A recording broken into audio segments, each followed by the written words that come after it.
بسم اللہ الرحمن الرحیم۔ السلام علیکم ورحمۃ اللہ وبرکاتہ۔ فرسٹ ایئر، آج ہم جو ہے وہ اگلا سوال پڑھیں گے، قرآن کی اہم خصوصیات۔ قرآن مجید جو ہے وہ اللہ تعالیٰ کی آخری آسمانی کتاب ہے جو اللہ تعالیٰ نے آپ صلی اللہ علیہ وسلم پر نازل فرمائی۔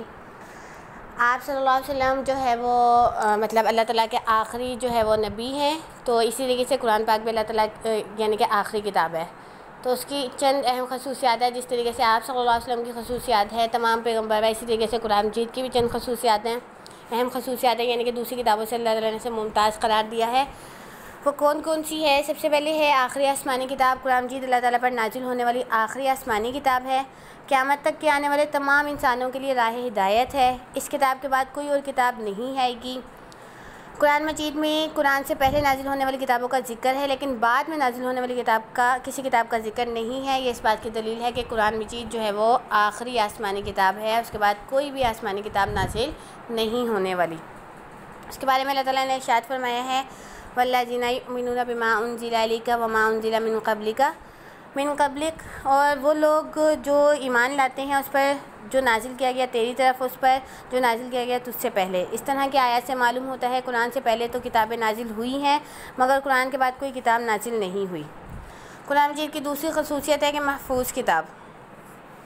قرآن مجید کے علاوہ کوئی دوسری آسمانی کتاب اپنی اصلی حالت میں محفوظ نہیں۔ قرآن کریم کی تعلیمات اور احکام قیامت تک کے لیے ہے، اس لیے اس کی حفاظت کا ذمہ بھی اللہ تعالیٰ نے خود لیا ہے، اور ذریعہ کتابت و حفظ 1400 سال گزرنے کے باوجود یہ اپنی اصلی حالت میں موجود ہے۔ اس میں کسی طرح کی کوئی بھی تبدیلی نہیں ہوئی اور نہ ہی کوئی رد و بدل ہو سکی، کیونکہ اللہ تعالیٰ نے خود اس کی حفاظت کا ذمہ لیا ہے۔ اس کے بارے میں اللہ تعالیٰ کا ارشاد ہے، اِنَّا نَحْنُ نَزَّلْنَا الذِّکْرَ وَإِنَّا لَهُ لَحَافِظُونَ، بے شک ہم نے ہی قرآن نازل کیا اور بے شک ہم ہی اس کے محافظ ہیں۔ زندہ زبان والی کتاب۔ قرآن کریم سے قبل نازل شدہ کتابوں کی جو زبانیں تھیں وہ ناقابل فہم ہو چکی ہیں، بلکہ ناپید، یعنی کہ اس کو سمجھنے والا کوئی بھی نہیں ہے۔ عربی زبان جس میں قرآن نازل ہوا دنیا کے 56 اسلامی ممالک میں بولی اور سمجھی جاتی ہے، جو ہے یہ مطلب ترقی یافتہ زبان ہے اور قیامت تک زندہ رہی۔ قرآن مجید عربی زبان میں نازل ہوا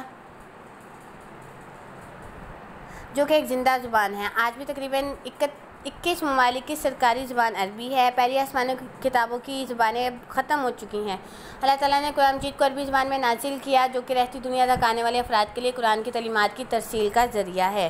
قرآن مجید میں ارشاد ہوتا ہے، اِنَّا جَعَلْنَاهُ قُرْآنًا عَرَبِيًّا لَعَلَّكُمْ تَعْقِلُونَ، بے شک ہم نے اسے عربی قرآن بنایا تاکہ تم سمجھ سکو۔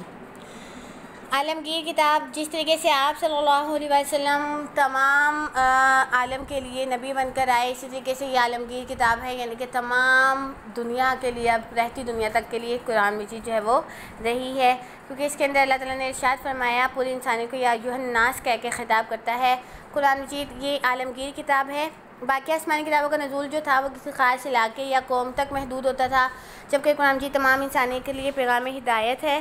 قرآن مجید کا دائرہ خطاب تمام بنی نوح انسان کو کیا گیا ہے، اس لیے قرآن مجید میں اے لوگوں سے خطاب کیا گیا، جو قرآن مجید کا عالمگیر پیغام ہونے کی علامت ہے۔ قرآن پاک میں ارشاد ہوتا ہے، قُلْ یَا أَیُّھَا النَّاسُ إِنِّی رَسُولُ اللہِ إِلَیکُمْ جَمِیعًا، اے نبی فرما دیجیے، اے لوگوں میں تم سب کی طرف اللہ کا رسول ہوں۔ اسی طریقے سے ایک اور جگہ ارشاد فرمایا، اِنْ هُوَ إِلَّا ذِکْرٌ لِلْعَالَمِینَ، بے شک یہ کتاب تمام جہانوں کے لیے نصیحت ہے۔ جامعہ کتاب۔ پہلی آسمانی کتابوں میں جو ہے کچھ اخلاقی تعلیمات یا مناجات ہوتی تھی، کچھ میں فقہی مسائل تھے، بعض میں عقائد و تاریخ کا واقعات کا تذکرہ تھا۔ قرآن پاک میں زندگی کے ہر پہلو کی مکمل رہنمائی موجود ہے۔ اس میں عقائد، عبادات، احکام اور اخلاقیات کے علاوہ معاشرتی اور معاشی مسائل، تاریخی واقعات اور باہمی تعلقات کے بارے میں احکام موجود ہے۔ گویا پہلی کتابوں کی صداقتوں کو قرآن میں یکجا کر کے پیش کیا گیا۔ اس میں کائنات کی ہر شے کا علم موجود ہے۔ ارشاد باری تعالیٰ ہے، وَنَزَّلْنَا عَلَيْكَ الْكِتَابَ تِبْيَانًا لِكُلِّ شَيْءٍ، اے حبیب صلی اللہ علیہ وسلم ہم نے آپ پر ایسی کتاب نازل کی جو ہر شے کو بیان کرتی ہے۔ اور فرمایا، مَا فَرَّطْنَا فِي الْكِتَابِ مِن شَيْءٍ، اور ہم نے اس کتاب میں کسی شے کی کمی نہیں چھوڑی۔ حضرت علی رضی اللہ تعالیٰ عنہ نے قرآن مجید کی دلیل یوں بیان کی، اگر میں تمہارے سامنے سورۃ الفاتحہ کی تفسیر لکھنے لگوں تو 70 اونٹ کتابوں کے لا دوں۔ حضرت عبداللہ بن عباس نے فرمایا، اگر میرے اونٹ کی نکیل بھی گم ہو جائے تو وہ بھی قرآن مجید سے تلاش کر لیتا ہوں۔ کتاب و اعجاز قرآن ایک معجزاتی کتاب ہے۔ انسان اور جنوں کی عقل اس جیسی کتاب بلکہ اس کتاب کی ایک صورت جیسی صورت بھی پیش کرنے سے عاجز ہے۔ قرآن پاک میں ارشاد ہے، اگر تم شک میں ہو اس کلام کے بارے میں جو ہم نے اپنے بندوں پر نازل کیا تو اس جیسی ایک صورت لے آؤ۔ غرض قرآن کی مثل کوئی دوسری کتاب نہیں ہو سکتی۔ یہ فصاحت و بلاغت کا اعلیٰ شاہکار ہے۔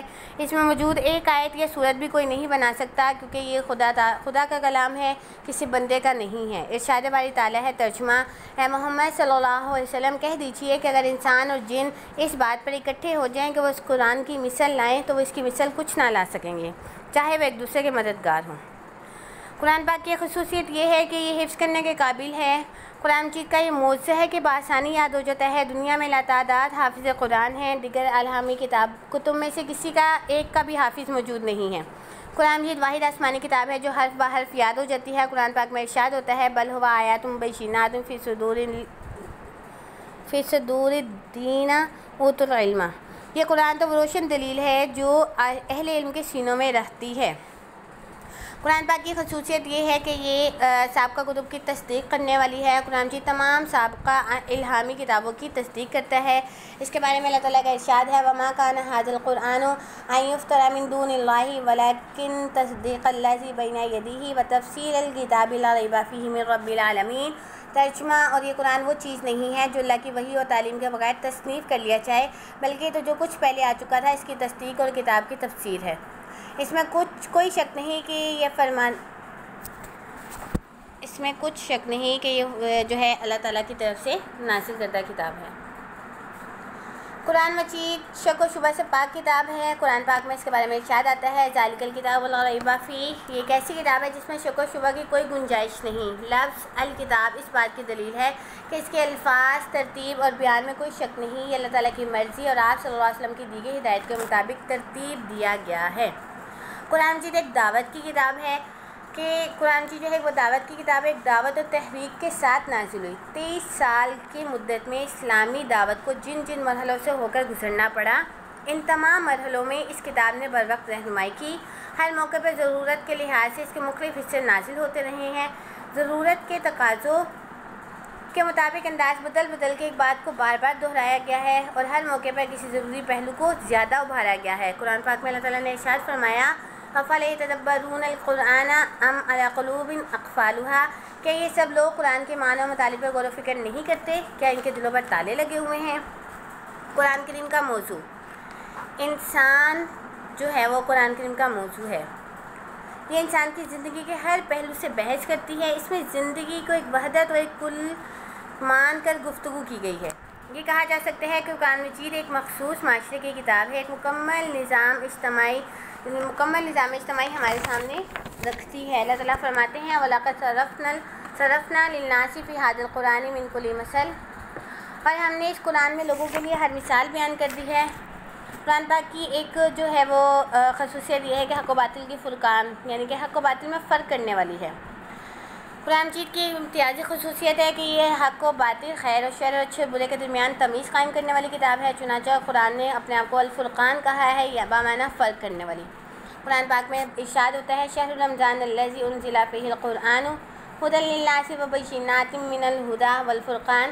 رمضان کا مہینہ جس میں قرآن نازل کیا گیا، جو لوگوں کے لیے ہدایت ہے اور ہدایت اور حق و باطل میں فرق کرنے والی روشن دلیلیں ہیں۔ اس میں قرآن کریم جو ہے وہ ایک اس کا آگے قرآن مجید کی امتیازی خصوصیت اسلوب و تاثیر قرآن مجید کا اسلوب جو ہے وہ دل میں اتر جانے والا ہے۔ قرآن مجید کو سمجھ کر پڑھنے کے نتیجے میں یہ انسان کے دل میں جگہ بنا لیتا ہے اور اس کے کردار کو جلا بخشتا ہے۔ یہ کلام خدا ہی کا اثر تھا جس نے بکریاں چرانے والے عمر خطاب کو عمر فاروق بنا دیا۔ قتل کا ارادہ لے کر گھر سے نکلے تھے، مگر اس کلام کی تاثیر اور اسلوب نے در مصطفیٰ کا غلام بنا دیا۔ ارشاد باری تعالیٰ ہے ترجمہ: اگر ہم یہ قرآن پہاڑ پر نازل کرتے تو اسے اللہ کے ڈر سے جھکا ہوا دیکھتا۔ باعث عروج و زوال حضرت عمر فاروق رضی اللہ تعالیٰ عنہ فرماتے ہیں کہ اللہ تعالیٰ اس قرآن سے قوموں کو رفعت اور بلندی عطا کرتا ہے، دوسروں کو پستی میں دھکیل دیتا ہے۔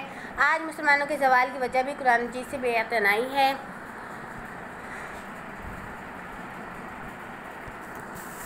اختلاف سے پاک کتاب پچھلی آسمانی کتابوں میں موجود بعض عبارتیں آپس میں ٹکراتی ہیں، جبکہ قرآن پاک اس طرح کے اختلافات اور ٹکراؤ سے پاک ہے۔ ارشاد باری تعالیٰ ہے ترجمہ: اگر یہ قرآن اللہ کے علاوہ کسی اور کی طرف سے ہوتا تو اس میں بہت سا اختلاف ہوتا۔ آپ سب الحمدللہ حافظات ہیں، اچھی طریقے سے قرآن پاک کی تلاوت کیا کریں، کیونکہ جس طریقے سے قرآن پاک کو اللہ تعالیٰ نے ایک امتیازی خصوصیت سے نوازا ہے، اسی طریقے سے آپ سب کو بھی اللہ تعالیٰ جو ہے ہمیں عمل کرنے کی توفیق دے۔ السلام علیکم ورحمۃ اللہ وبرکاتہ۔